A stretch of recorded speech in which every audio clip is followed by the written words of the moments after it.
Ai mana.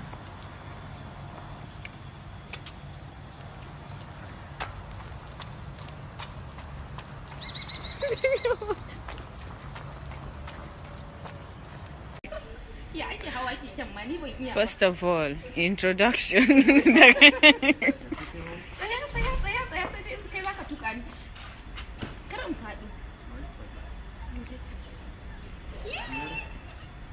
Indo. Aisha. A sake ta yi da kanta. Ka faɗa tun baki kawo ba. A'a.